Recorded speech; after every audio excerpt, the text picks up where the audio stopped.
તો હવે આપણે ક્વેશ્ચનનો જે લાસ્ટ પાર્ટ છે એને જોઈએ કે the question of marriage of Eliza is a serious question raised by the Bernard Shaw in this play.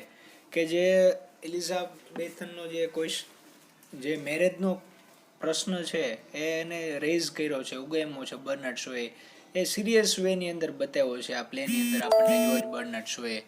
કે when Eliza shows desire for marriage with Professor Higgins, the story of the play turns to the romantic side.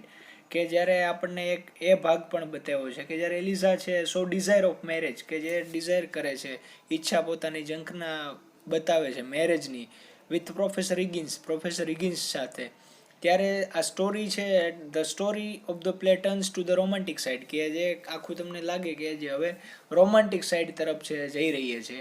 અને in the fifth act, અને પાંચમા એક્ટની અંદર તમે જોશો તો કે so discusses the reaction of professor Higgins to this proposal. અને જે શોએ આપણને બતાવ્યું છે કે reaction of professor Higgins to this proposal, કે જે આ પ્રપોઝલનું એ છે શું રિએક્શન આપે છે, એમનો જવાબ છે શું હોય છે. તો રિએક્શનમાં તો એ છે ખુદ શું કરે છે તો કે રિએક્શનમાં મના કરી દે છે, ના પાડી દે છે. He is quite unsentimental in the place of marriage. He passes his time in the science and literature, classical music, philosophy and art. કે જો એ છે આ વસ્તુને ક્વાઇટ અનસેન્ટિમેન્ટલ લે છે, એટલે લાગણીકીય રીતના નથી જોતા, કે જે લાગણી વિહીન રીતના જોવે છે આ મેરેજની સાઈડ હોય એને. અને he passes his time in science and literature, અને એ પોતાનો આખો ટાઈમ છે શેમાં પસાર કરે છે વધારે, તો કે સાયન્સ અને લિટરેચરની અંદર વધારે છે પસંદ કરે છે પોતાનો સમય પસાર કરવાનું. અને ક્લાસિકલ મ્યુઝિક હોય અને ફિલોસોફી હોય અને આર્ટ હોય, તો આ વસ્તુની અંદર પ્રોફેસર હિગિન્સ છે ખોવાયેલા હોય છે. એટલા માટે છે મેરેજનું પ્રપોઝલ છે એને છે ના પાડી દે છે અને એને અપ્રુવલ આપતા નથી. અને his words and behaviour disappoint Eliza, કે એનો જે વર્ડ્સ હોય, એના જે શબ્દો હોય અને એનું જે બિહેવિયર હોય એ છે ખરેખર એલિઝાને શું કરે તો કે ડિસઅપોઇન્ટ કરે છે, કે એને એ વસ્તુ છે પસંદ આવે એવી નથી કરતા, એનો બિહેવિયર આખો ચેન્જ થઈ જાય છે. સી ઇઝ પરફેક્ટલી ડિસિલ્યુઝન, અને એ છે પરફેક્ટલી ડિસિલ્યુઝન, કે જે ભ્રમમુક્ત થઈ જાય છે, કે એને જે પેલા ઇલ્યુઝન જે ભ્રમ હોય લવનું પ્રોફેસર હિગિન્સ સાથે, એ આખું ભ્રમ છે એ શું થાય છે તૂટી જાય છે. અને હર રોમેન્ટિક ડ્રીમ્સ આર પરફેક્ટલી સેટર્ડ, અને એના જે રોમેન્ટિક સપનાઓ જેટલા બધા હોય છે એ શું થાય તો કે પરફેક્ટલી સેટર્ડ, કે બધા સપનાઓ છે વેર વિખેર થઈ જાય છે. અને she says oh you are cruel and tyrant, I can't talk to you, you turn everything against me. અને ત્યાં સુધી કહી દે છે કે તમે છો કેવા છો તો કે ક્રુઅલ ને ટાયરન્ટ, ઘાતકી છો, અને આઈ કાન્ટ ટોક ટુ યુ, કે હું તમારી સાથે વાત કરવો પણ નથી માંગતી, તમે બધી વસ્તુને મારી અગેન્સ્ટ કરી નાખી છે, કે મારી સામે કરી નાખ્યું એવું મને લાગે છે. Thus, in the play, George Bernard Shaw has presented a realistic theme in a quite imaginative way. કે thus in the play, કે તમે આ પ્લેની અંદર જોશો તો કે જોર્જ બર્નાર્ડ શો આપણી સામે શું પ્રેઝન્ટ કરે છે તો કે એક રિયલિસ્ટિક થીમ, એક વાસ્તવિક વસ્તુ બતાવે છે જે ક્વાઇટ ઇમેજિનેટિવ વે હોય, કે તમને થોડી એવી લાગે કે થોડી કાલ્પનિક રીતના ઇમેજિનેટિવ વેની અંદર બતાવી હોય એવી લાગે. The flower girl has been chosen to illustrate a socialist theme, અને એક ફ્લાવર ગર્લને છે અહીંયા ચૂઝન છે પસંદ કરી છે ઇલ્યુસ્ટ્રેટ બતાવવા માટે, શું તો કે સમાજવાદી વસ્તુ તરીકે, અને સમાજવાદી એક થીમ તરીકે છે અહીંયા બતાવી છે. ફ્લાવર ગર્લને અહીંયા એને એક્ઝામ્પલ તરીકે લીધી છે.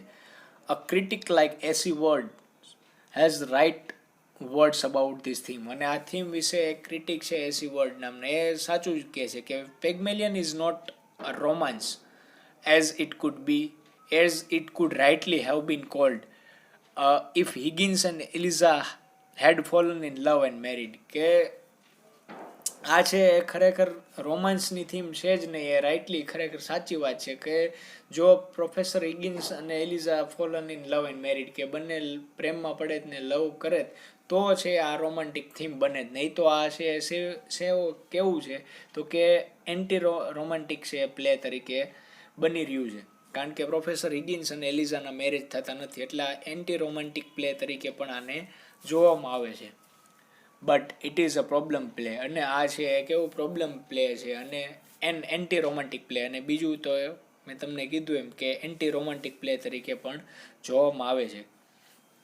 The problem goes much deeper than the bare story told in the Pygmalion, કે જે આપણને સ્ટોરી બતાવે છે એને કરતાં વધારે આની અંદર એ પ્રોબ્લેમ છે એ ડીપ છે.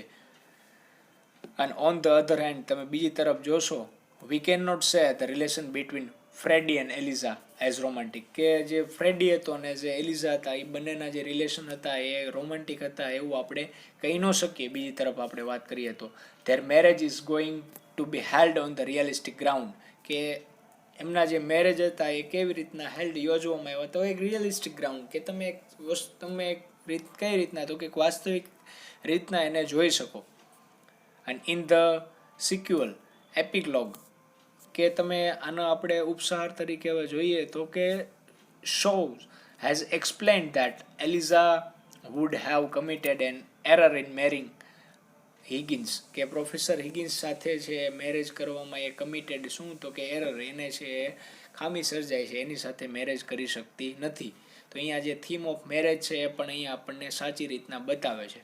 and she would have been a slave to Higgins all her life, અને જે હિગિન્સ છે એમને આખી જિંદગી એમને છે સ્લેવ ગુલામ બનીને છે રહી શકે જો એમના મેરેજ થયા હોત તો, કારણ કે પ્રોફેસર હિગિન્સે જ આને બધી વસ્તુ શીખવાડી એટલા માટે.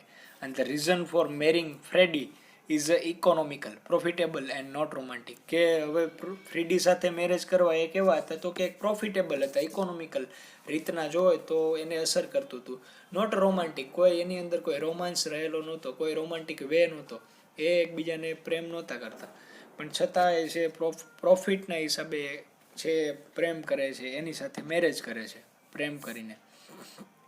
And George Bernard Shaw has explained at a length the causes that have led Eliza to choose Freddie and give up the hope of marrying Professor Higgins, કે Shaw has explained, કે શોએ આપણને એક્સપ્લેન કર્યું છે, બતાવ્યું છે લેન્થમાં જે કારણો જે જવાબદાર હોય છે, કે એ કારણો કે લીડ એલિઝા ટુ ચૂઝ ફ્રેડી, કે ફ્રેડી સાથે મેરેજ કરવાનું અને જે ગીવ અપ કરી દેવાના, એ પોતાની જે હોપ હતી પ્રોફેસર હિગિન્સ સાથે મેરેજ કરવાની જે આશા હતી એને મારી નાખવાની, આ આશાને છે પૂરી કરી નાખવાની, ગીવ અપ કરી દેવાની, એ આપણને બતાવ્યું છે જોર્જ બર્નાર્ડ શોએ. અને in a brief, in this drama, Shaw has succeeded in giving us the theme which is improvement of English language.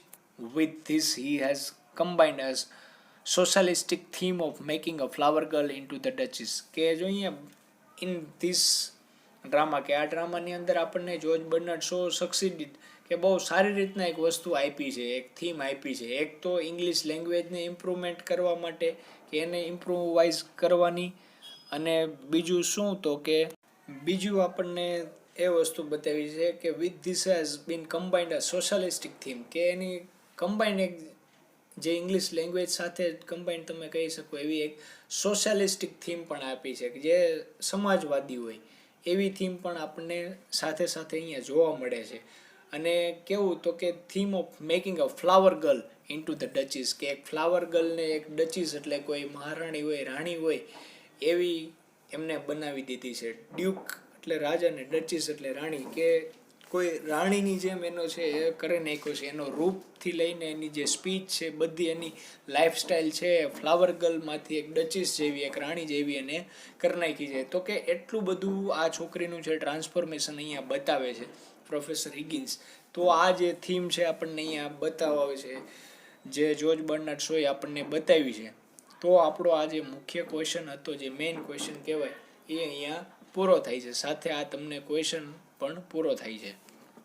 હવે આના કેરેક્ટર છે એ તમે જાતે તૈયાર કરી શકશો વાંચીને.